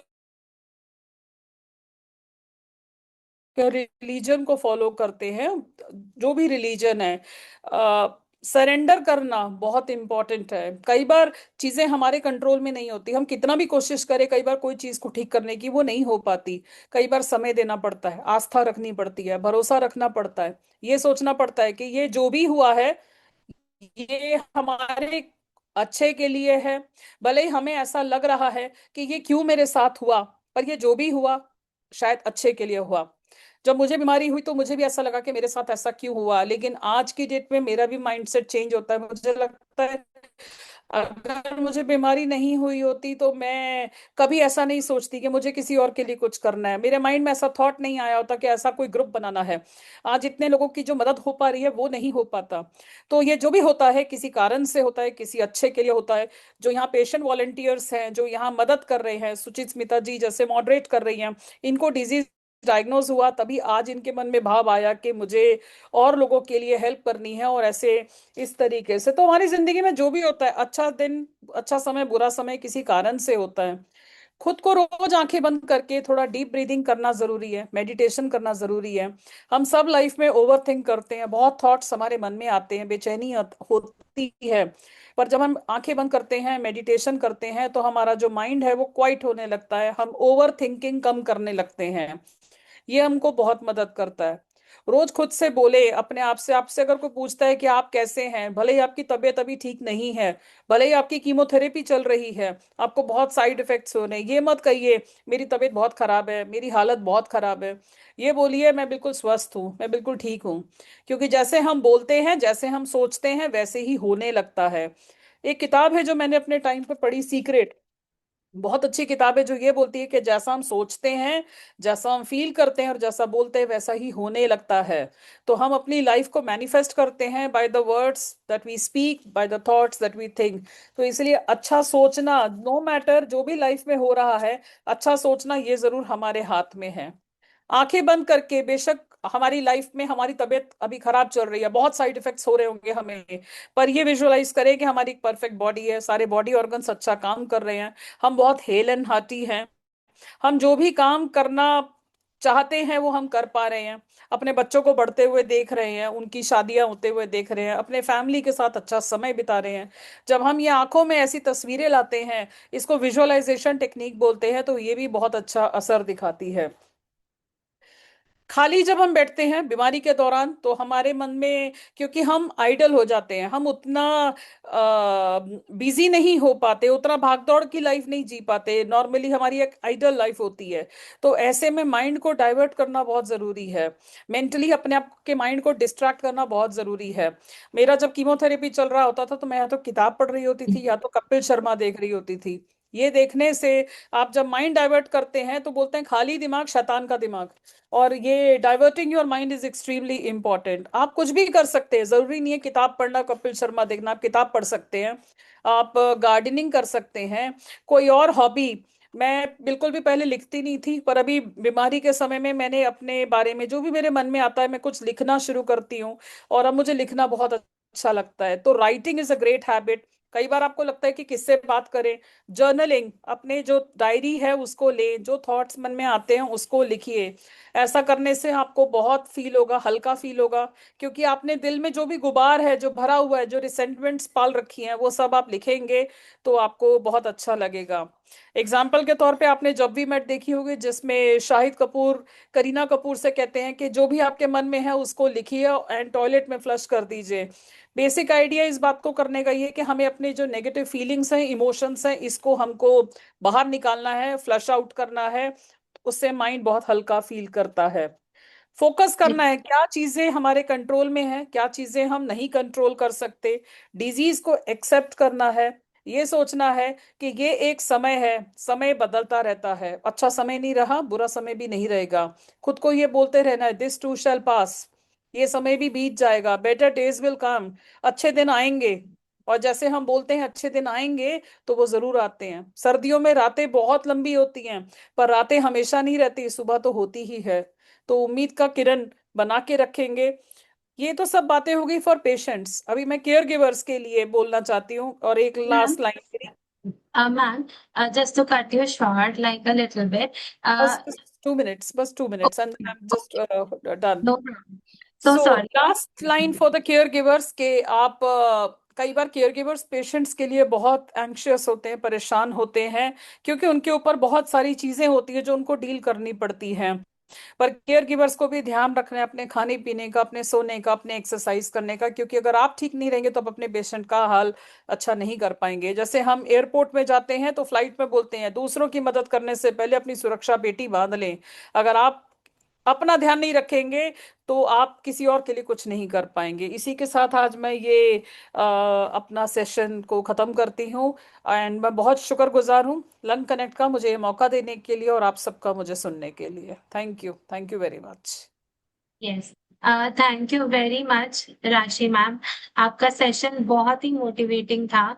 एंड हमारे सारे पेशेंट्स जो ज्वाइन हुए हैं उन्होंने आपका सेशन बहुत ही ध्यान से सुना, एंड काफी लोगों ने चैट बॉक्स में अप्रिशिएट भी किया। मैं आपका ये सेशन सुन के अ, हमारे बीच एक लॉन्ग टाइम सर है जो लंग कैंसर से पीड़ित है। सर ने एक दिन एक बात कही थी, मुझे आपका सेशन सुनते हुए वही ध्यान आया कि जब आपने बोला कि रिलेटिव्स लोग बोलते हैं कि पिछले जन्म में कुछ पाप किए होंगे तभी आपको ये हो गया, तो एक दिन अशोक कुमार जी ने मीटिंग में बोला था, ठीक है चलो पिछले जन्म हमने पाप किए थे, इस जन्म धुल गए। तो यही बात मुझे याद आया। And thank you so much for your session. मैं थोड़ा सा डॉक्टर सर से क्वेश्चन ले लेती हूँ क्योंकि वो बहुत अपना बिजी टाइम निकाल के आते हैं, then we can like talk as a patient support group. So doctor Palak sir, क्या आपको सुनाई आ रहा है? क्या आपको मेरी आवाज आ रही है सर? हाँ हाँ, आ रही है बस। जी सर। तो सर हमारे पास दो तीन ही क्वेश्चंस है। Thank you so much. I totally understand you were in a meeting, so I'll just take your 5 to 7 minutes, not much. Okay, no problem. या हमारे अब्दुल अजीज जी हैं, ये भी काफी टाइम से हमारे मीटिंग में रेगुलर है। Bone metastasis, Tata OPD suggested injection zoledronic acid 4 mg per month. Question, total कितना इंजेक्शन लेना चाहिए एंड एवरी इंजेक्शन लेने के लिए ब्लड टेस्ट कराना जरूरी है? जनरली इसमें मंथली इंजेक्शन देते हैं, डिपेंड करता है कि बोन में कितना फैला हुआ है। और ब्लड रिपोर्ट्स में जनरली हम क्रिएटिनाइन का रिपोर्ट करवाते हैं, क्योंकि जो रोलेंडोनिक एसिड का डोज है वो किडनी के रिपोर्ट के हिसाब से चेंज हो सकता है कभी कभी। तो वो रिपोर्ट करवाना चाहिए। लेकिन कुछ कंडीशन में 3 मंथली भी इंजेक्शन देते हैं, तो डिपेंड के कितना बोन में फैला हुआ है और उस हिसाब से देते हैं। लेकिन उसका साइड इफेक्ट्स नहीं है, अगर मंथली भी लिया तो कोई नुकसान नहीं होता जनरली। जी सर, थैंक यू। हमारा नेक्स्ट क्वेश्चन है, अच्छा, ताजप्रीत जी, मैं आपके क्वेश्चन को थोड़ी देर बाद आती हूँ, क्योंकि ये हमारे पेशेंट नेविगेटर आंसर कर सकते हैं। सर, आपके लिए नेक्स्ट क्वेश्चन है प्रशांत मिश्रा जी का, 11F2024008909, C A lung metastasis, osimertinib plus pembro maintenance चल रहा है, 2 इयर्स हो गया, बट नाउ सर दर्द, वॉमिटिंग और चक्कर आ रहे हैं, double seen by eyes, ears में सनसनाहट है, क्या हो सकता है, क्या करें? डॉक्टर ने CSF cytology including liquid biopsy के लिए, एमआरआई ब्रेन के लिए बोला है, कुछ गाइड करिए सर, क्या हो सकता है? ये सारे रिपोर्ट जो आपको बोले हैं डॉक्टर ने वो आप करवा लीजिए। एमआरआई के रिपोर्ट में पता चल जाएगा कि क्या प्रॉब्लम है, और सीएसएफ रिपोर्ट में भी हो सकता है कि अगर ब्रेन में गांठ गई हो तो उसके हिसाब से भी ये सिम्टम्स आ सकते हैं, या फिर ब्रेन में कोई और इन्फेक्शन हुआ तो भी आ सकता है। तो रिपोर्ट से ही पता चलेगा। जितना जल्दी हो सके उतना ये रिपोर्ट करवा लीजिए ताकि आगे की ट्रीटमेंट प्लान कर सकें।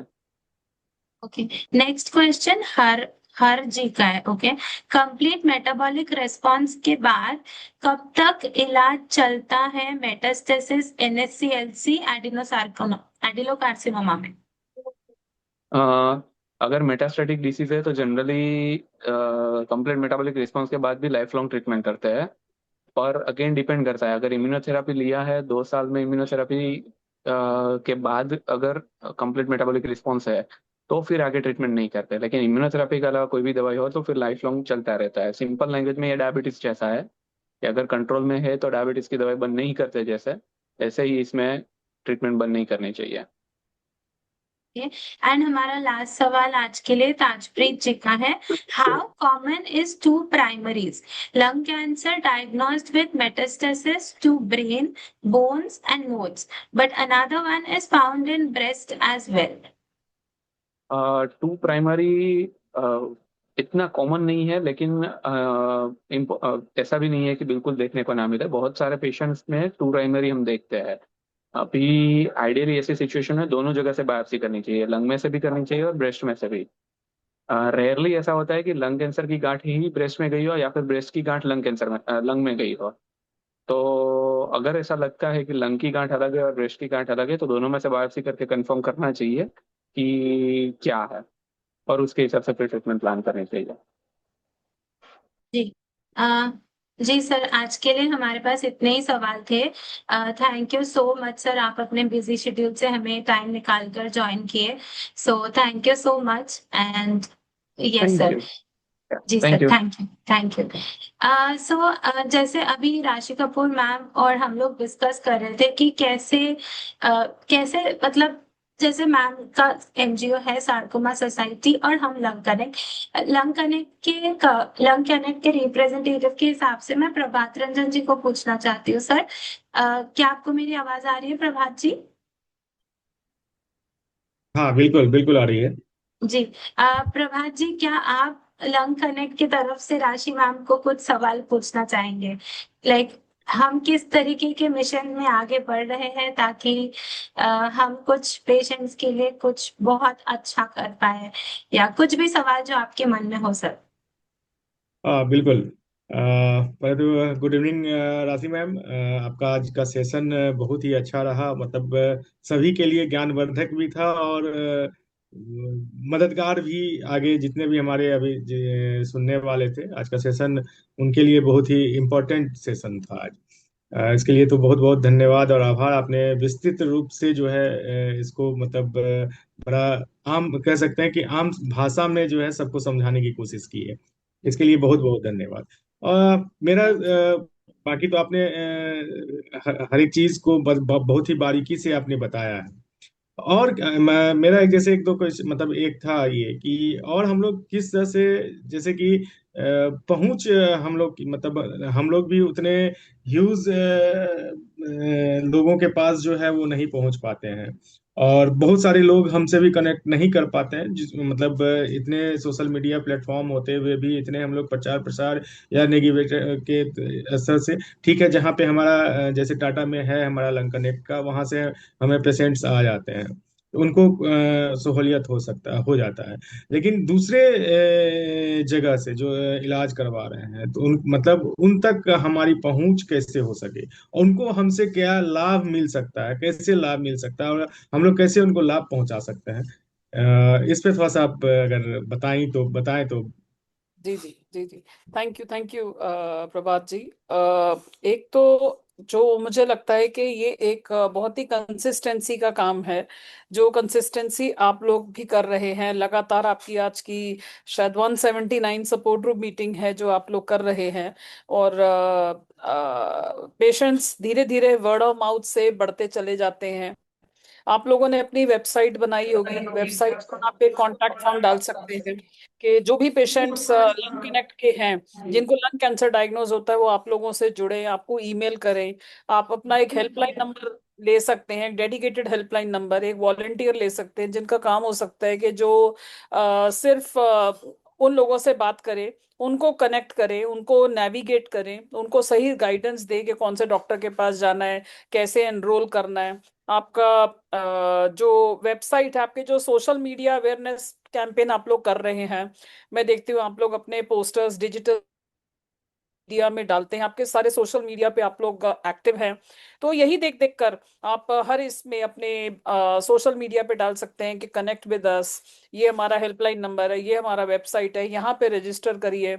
और जो भी आपके कोई एक डेडिकेटेड पर्सन है, उनका ईमेल आईडी दे दीजिए कि अगर किसी को कनेक्ट करना है विद लंग कनेक्ट, तो ये लंग कनेक्ट का ईमेल आईडी है, या ये पर्सन को कांटेक्ट करें।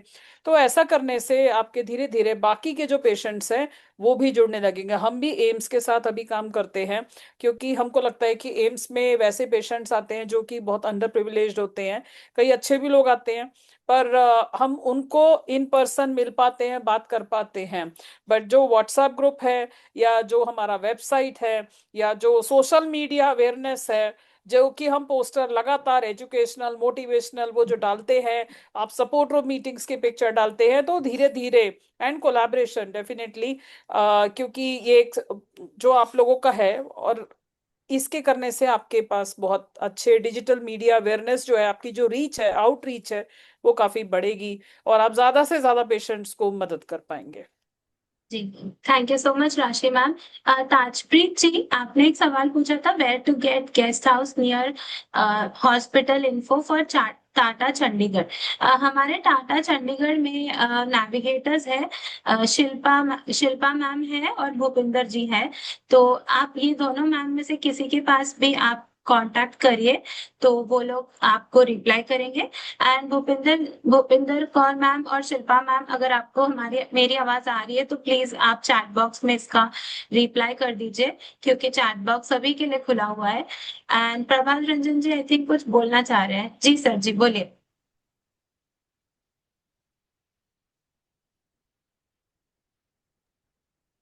Thank you.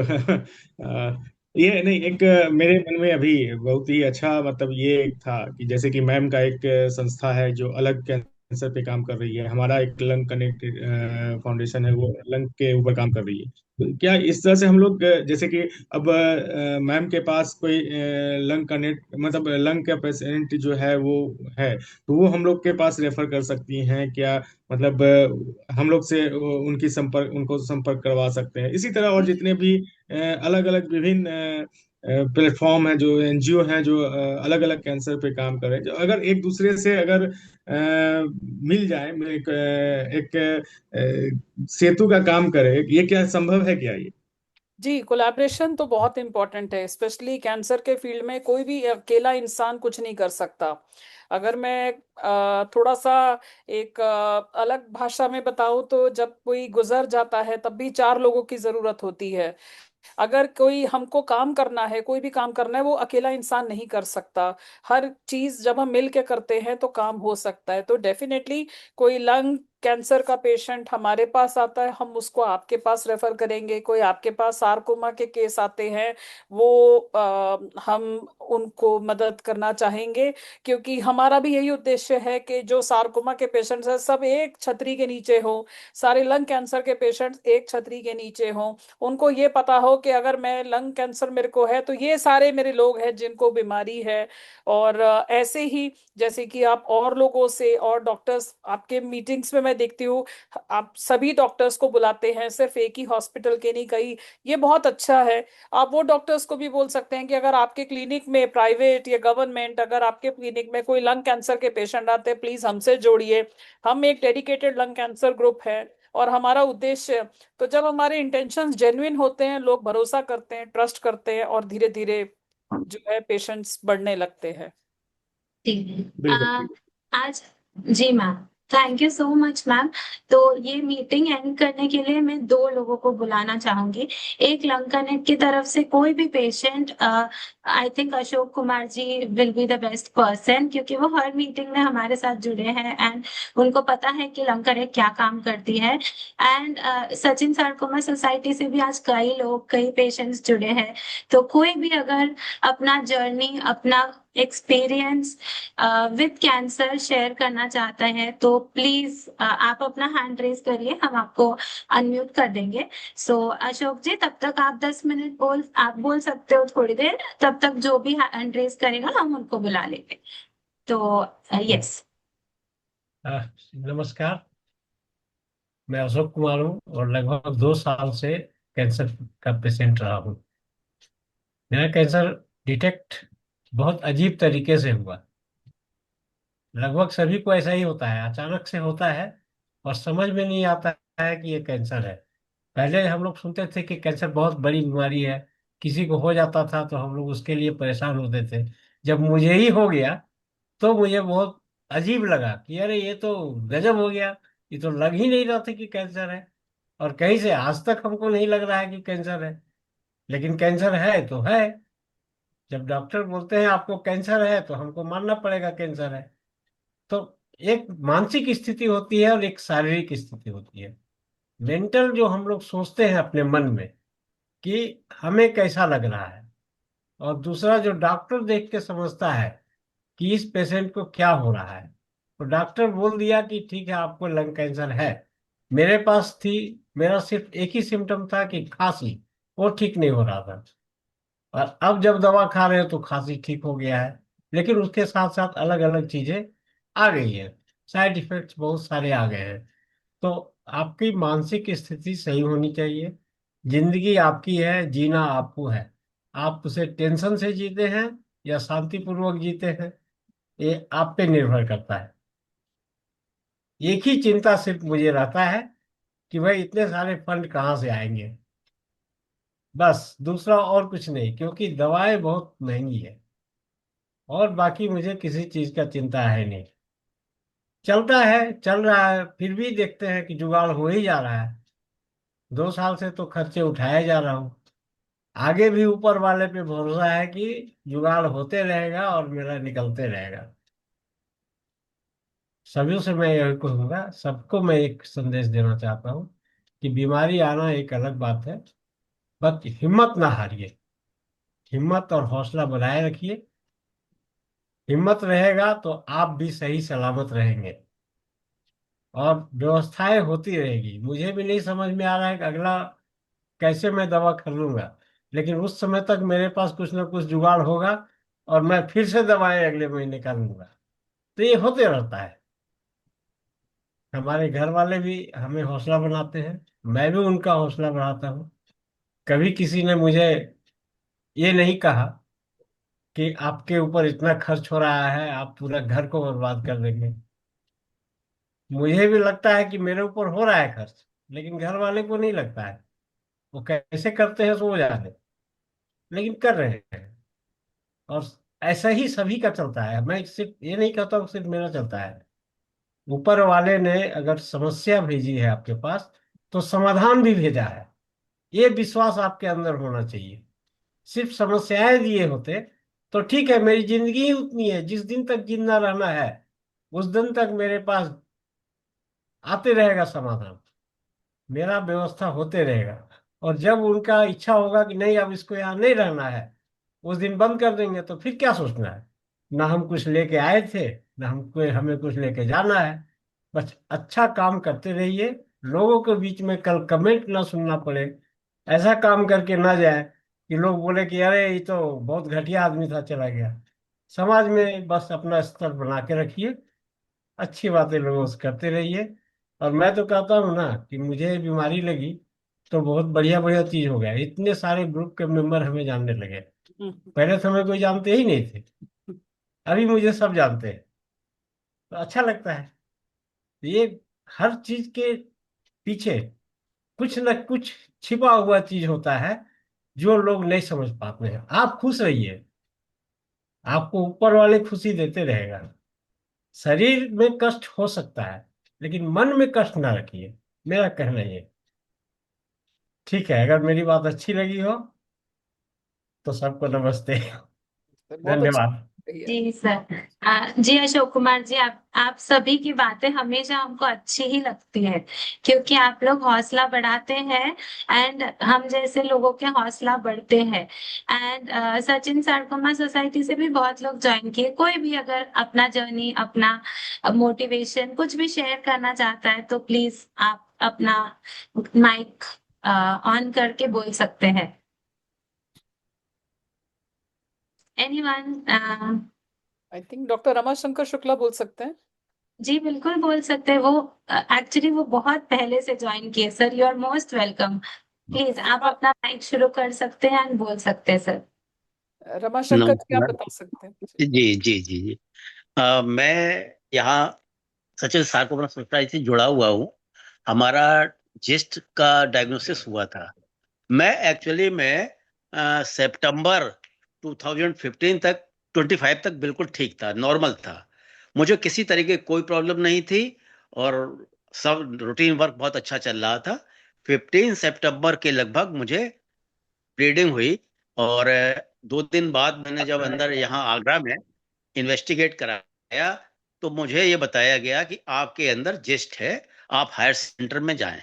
इसके बाद यहाँ से मैं एम्स में जाकर के वहाँ मिला और वहाँ पर जो सपोर्ट ग्रुप है, ये मैम जो है यहाँ पर राशि मैम, इन्होंने पूरा कोऑपरेशन दिया मुझे हर स्टेज पे। मैं हम ही को नहीं, इस सभी लोगों को पूरा कोऑपरेट करते हैं। हमारा हौसला तो बहुत बढ़ गया। और वहाँ पर जो भी इन्वेस्टिगेशन डॉक्टर समीर सर हैं, वो पूरे अच्छे तरीके से बहुत हर पेशेंट को बड़े अच्छे तरीके से देखते हैं। और हमारे जो भी इन्वेस्टिगेशन कराने थे वो कराए गए और मैं अपने ट्रीटमेंट में चल रहा हूँ। ड्रग्स के कुछ साइड इफेक्ट होते हैं और वो भी इतने ज्यादा नहीं, कुछ दिनों के लिए होते हैं। बहुत ज्यादा इसके साइड इफेक्ट नहीं होते हैं। लेकिन ये मानना, ये कहना कि ये पूर्व जन्मों का संस्कार है, ये सब है, क्राइम किया, ये सब, ये कुछ नहीं। म्यूटेशन हो जाता है, बॉडी है। और आजकल तो साइंस बहुत आगे जा रही है, हर चीज को डिटेक्ट कर रही है। तो बस ये है कि जो जैसा डॉक्टर साहब एडवाइस करते हैं उस तरीके से, उसी डोज में, उस रेगुलरली अपनी दवाई लेते हैं, डाइट का ध्यान रखते हैं। और जब भी फॉलोअप में बुलाते हैं उसमें फॉलोअप में जाता हूँ। बाय द वे कभी फॉलोअप में नहीं जा सकते हैं तो हमारा ये सारकोमा, सचिन सारकोमा सोसाइटी के जो लोग हैं, ये पूरी हेल्प करते हैं मुझे कि जो भी तारीख आप डेट, अगली नेक्स्ट डेट चाहिए होती है तो वो डेट दिलवा देते हैं। वो हमारी फाइल भी वहां मिलती है। हर तरीके से हमारी हेल्प में होती है वहां पर, हर पेशेंट्स की, चाहे वो रूरल एरिया से आया हुआ हो, एजुकेटेड हो, इंडिया के किसी भी कोने से आया हो, अब्रॉड से आया हो, हमको वहां पर पूरी हेल्प मिलती है। तो मैं तो सचिन सारकोमा सोसाइटी को और आपकी सोसाइटी को भी धन्यवाद करना चाहता हूँ कि आप लोग एक बहुत हेल्पफुल लोग हैं, खासकर कैंसर पेशेंट के लिए जिनका मनोबल बहुत डाउन हो जाता है। तो मैं आप लोगों को बहुत धन्यवाद करना चाहता हूँ। ठीक है। जी thank sir, you thank you so much sir कि आपने भी अपना मोटिवेशनल स्टोरी हमारे साथ शेयर करी। एंड आप सभी लोग जो हमारे साथ इतने देर से जुड़े हुए हैं, राशि मैम की बातें सुनी आज। अभी संजीव जी भी हमारे साथ जुड़ गए। Sanjeev sir, you want to add something? आप कुछ ऐड करना चाहेंगे sir? Thank you, Suchi. Thank you, Rasi namaste and namaste Sanjeev ji. Ramashankar Shukla ji and Ashok ji तो हमारे है ही, ये बोल रहे थे कि अच्छा लगा होगा, हमेशा अच्छा ही लगता है साहब चीजों को। और किसको नहीं अच्छा लगेगा, मुझे मुझे लगता है बहुत कम लोग होंगे जिसको ये सब बातें सुन के अच्छा नहीं लगता है। अब वो बोलते हैं ना कि जहाँ पे बहुत सारी निराशा होती है, वहां पे कुछ लोग ऐसे बातें करते हैं जो कि आशा के आशा से भी परे होता है। मतलब आप एक बहुत ज्यादा होप दे रहे हैं आप लोग। सो और इसके लिए ही हम लोगों ने अपने फॉर्मेट में रखा भी है। मैं चाहूंगा कि और भी लोग आगे आए, बात करें चीजों को, तो लोग मोटिवेट होते हैं। बहुत सारे ऐसे हैं, अभी देखिए हमारे ज्ञानेश्वर सिरके जी हैं, बहुत दिन से हमेशा ज्वाइन करते हैं, एकदम चुपचाप रहते हैं चीज़ों को, बहुत कम बात करते हैं लेकिन जुड़ते जरूर हैं चीज़ों को। और हमारे डॉक्टर शुक्ला सर भी सही बात बोल रहे थे कि मन में तो कहीं ना कहीं हो ही जाता है ना, जब होता है ये बीमारी, तो पहले तो ये डर होता है कि मेरे को ही क्यों, मेरे और घर वाले को भी लगता है मेरे घर में क्यों, है सारी बातें। लेकिन जब यहाँ पे आते हैं और अगर ऐसे प्लेटफॉर्म नहीं हो चीजों को, तो वो शंका रह ही जाता है मन में कि कोई बैठ के, हमारे देश में ये बात भी है ना कि हमारे उतना टाइम नहीं है हमारे डॉक्टर के पास और ये लोगों के पास कि आपको सारा चीज समझाएं और ये चीज करें।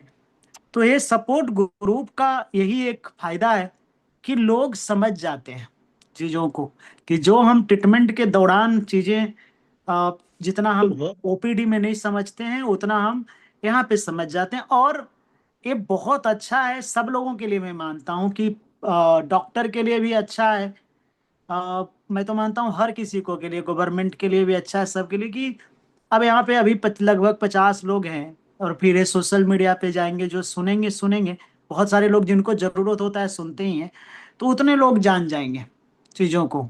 तो ये है। एंड हमारे यंग बिग्रेड सुचिस्मिता है, अभी तो दो सुचिस्मिता, एक दिन और मैं उनसे मिलाया है। केयर गिवर में हमारे रिजवान भाई, प्रभात जी, ये सब कर रहे हैं, अशोक जी कर रहे हैं। आप लोग को बहुत बहुत धन्यवाद चीज़ों को। एक्चुअली मैं ज्वाइन था लेकिन एक वर्कशॉप में हूँ, अभी तो जस्ट आया हूँ उधर से, अरे तो आया चीज़ों का। थैंक यू राशि वन अगेन, एंड राशि को बुलाया करो आप 2-3 महीने में। जी जी, बिल्कुल बिल्कुल। थैंक एंड यू संजीव जी। मैं थोड़ा बोलना चाहूंगी। एक तो संजीव जी, आपका बहुत थैंक यू, आपने मुझे ये मौका दिया, मुझे बड़ा अच्छा लगता है। और मोटिवेशन मेरा एक बड़ा इंटरेस्ट, मतलब मेरा फेवरेट वो है, मुझे अच्छा लगता है बात करना, उसके बारे में, अपने बारे में शेयर करना। अगर मेरे कोई भी एक्सपीरियंस से किसी की थोड़ी भी हेल्प हो तो मेरे लिए बहुत बड़ी खुशी की बात है। आप लोगों के काम को मैं देखती हूँ और मैं जनरली बहुत दिल से एडमायर करती हूँ लंग कनेक्ट के काम को। जो कंसिस्टेंसी से आप लोग काम कर रहे हैं, जो मीटिंग्स करते हैं, जो स्ट्रक्चर आप ला रहे हैं, मैं खुद बहुत इंस्पायर होती हूँ, देखती हूँ। और कई चीजें मेरे को सीखने को मिलती है कि हाँ, आइडियाज भी मिलते हैं कि आप लोग ऐसा कर रहे हैं, ऐसा भी कर सकते हैं। तो यही है, हम सबका उद्देश्य एक ही है, पेशेंट्स के लिए अच्छा करना। और एक दूसरे से हम सीखते हैं और जो भी हम बेहतर कर सकते हैं वो हम करने की कोशिश कर रहे हैं। So thank you for inviting मी।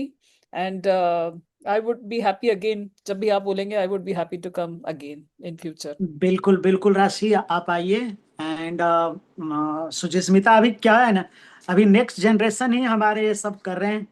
हम लोग को रिटायरमेंट दे दिए हैं अभी ये लोगों ने चीजों को। एंड ये होता है राशि, देखो ना, कल ही मैं, एक 19 साल की बच्ची है, अनफॉर्चुनेटली अभी लंग जो बोलते थे कि वो अडल्ट में होते हैं, अभी हमारे पास तो इतने छोटे छोटे बच्चे हैं कि अ, उनसे ज्यादा हमारे पास बच्चे हैं अभी चीजों को।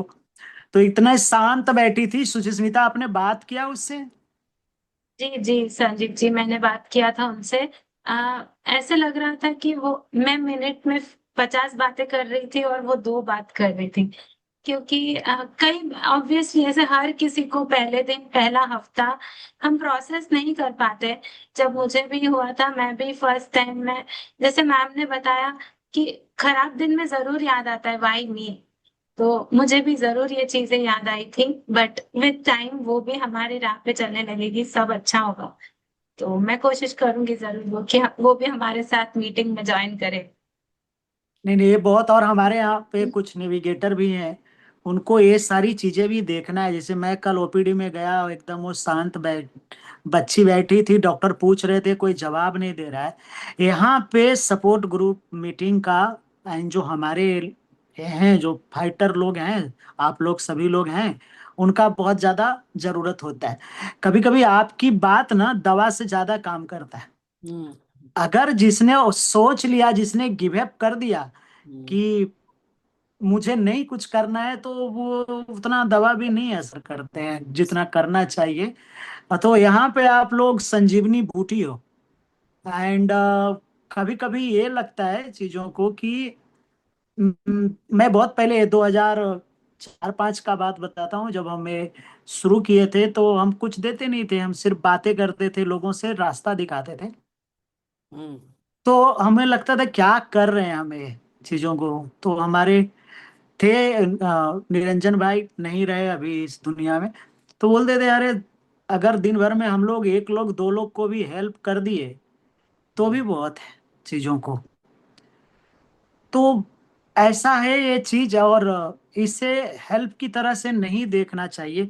जो भी ये फील्ड में काम करते हैं, इससे ना आपके वजह से किसी की जिंदगी बन सकती है, उस नजर से देखिए। और दुनिया में पैसा तो है ही, मैं वो नहीं बोलूंगा कि अगर पैसे नहीं है ट्रीटमेंट लेने का तो फिर ये बातें करके क्या कितना फर्क पड़ जाता है। लेकिन उसके साथ साथ में अगर जब आप किसी को रास्ता भी दिखाते हो ना, वो बहुत जरूरी है चीजों को। कि लोग इतने उलझे रहते हैं इस चीजों से, और अगर उस उलझन को आप संवारते हो तो बहुत बड़ी बात है चीजों को। So thank you once again Rashi. Thank you Sanjeev ji. और आपने बहुत अच्छा बोला कि हाँ, अगर आपके प्रयास से, आपके एफर्ट से अगर एक की जिंदगी में भी कोई पॉजिटिव इम्पैक्ट आता है तो ये एक बहुत, खुद के लिए भी एक सेंस ऑफ सेटिस्फैक्शन है। और यही मुझे लगता है कि जब मैं इस दुनिया से, जब भी सबको जाना है, जब भी मैं जाऊं तो एक सेटिस्फैक्शन के साथ कि एक लाइफ थी, जो कुछ कर सकते थे अच्छा वो करने की कोशिश की। इसी इसके साथ मैं आप सबका बहुत धन्यवाद। और ये ना हमारे जो आपके भी जो नेविगेशन करते हैं, या हमारे जो नेविगेशन करते हैं, या जितने भी हमारे भाई लोग या हमारी बहनें जुड़े हुए हैं इस चीज से, उनके लिए भी जरूरी है कि कभी कभी ना हमें लगता है कि अरे यार क्यों ऐसे कर रहे हैं, क्या हो रहा है। हमारे लिए वो वर्निंग होता है चीजों को। एक ही चीज करके शुरू शुरू में बहुत अच्छा लगता है, फिर धीरे धीरे हम लोग घिस पिट जाते हैं, फिर लगने लगता है ये चीज है। तो ये उनको हमेशा ये बात का ध्यान रखना चाहिए कि आपको फर्क पड़े ना पड़े, सामने वाले को बहुत फर्क पड़ जाता है उस चीजों से। और हमेशा अपने आप को मोटिवेट रखने के लिए भी ये हमें सोचने की जरूरत है। कभी कभी लोग बोलते नहीं है, लेकिन पीछे में वो आपका इतना थोड़ा सा आपका हेल्प उनके लिए बहुत बड़ी चीज बन जाती है चीजों को। सो सभी लोग मोटिवेट रहें चीजों को, और ये करते रहें, ये काम करते रहें।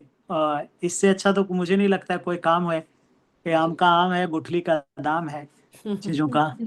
हाँ, आपको दुआ भी मिल रहे हैं, सब चीज मिल रहे हैं चीजों को। सो चलिए, थैंक यू सुची। जी टाइम संजीव देने जी, के लिए बहुत थैंक बहुत यू। धन्यवाद आपका। Thank you. ओके, और यस, एक और द मैं सिर्फ मीटिंग। एक बात बोल के खत्म करना चाहूंगी। मतलब राशि मैम भी कुछ कहना चाहती है, तो मैं एक बात बोल के मैम आपके पास आ रही हूँ।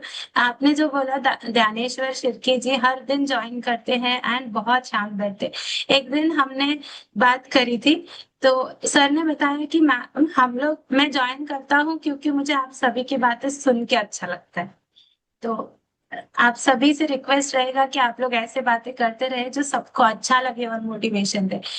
यस मैम, आप कुछ बोलना चाह रहे थे तो ने आप तो ये बोल। आपके लिए भी मोटिवेशन है ना सुचिस्मिता। वो आपके जी जी, पिताजी के समान है, और बिल्कुल। आपको सुन के उनको अच्छा लग रहा है चीजों को, तो ये हम लोगों के लिए भी मोटिवेशन की जरूरत है। यस, बिल्कुल। क्या राशि। जी जी, मैं मुझे बड़ी खुशी है देख के हमारे साथ सीमा गुप्ता जी भी जुड़ी हैं, जो कि हमारी संडे की मीटिंग्स मॉडरेट करती हैं। जैसे यहाँ सुचिस्मिता जी कर रही हैं संडे मीटिंग, सीमा जी करती हैं, जो खुद एक रेयर कैंसर सार्कोमा की मरीज रह चुकी हैं। सीमा, आप 2 मिनट अपने बारे में बता सकते हैं? यस मैम, सीमा जी मैम आप अनम्यूट कर सकते हेलो राशि जी, कैसे हैं? बस मैं बढ़िया, आप थोड़ा अपने बारे में बताइए। राशि जी ने पूरा बता ही दिया। और ये वैसे भी सबको बहुत अच्छा, मतलब शेयर, अपना शेयर भी दूसरों को दे देते हैं। जो भी इनके अंदर खुद कैपेबिलिटीज होती हैं, वो हमारे अंदर भी थोड़े थोड़े आने लग जाती हैं, बट फिर भी ये जो भी अपॉर्चुनिटीज है हमें भी देती हैं। और मतलब इनके बारे में तो क्या बोले, और मैंने जो सीखा है सब इन्हीं से ही सीखा है। नहीं, तो आप कहना चाह रहे हैं सीमा जी की राशि, आप मधु की बात कर रहे हैं ना, वह इतने मधुर बात करते हैं, तो वो मधु नहीं, मधुमक्खी है।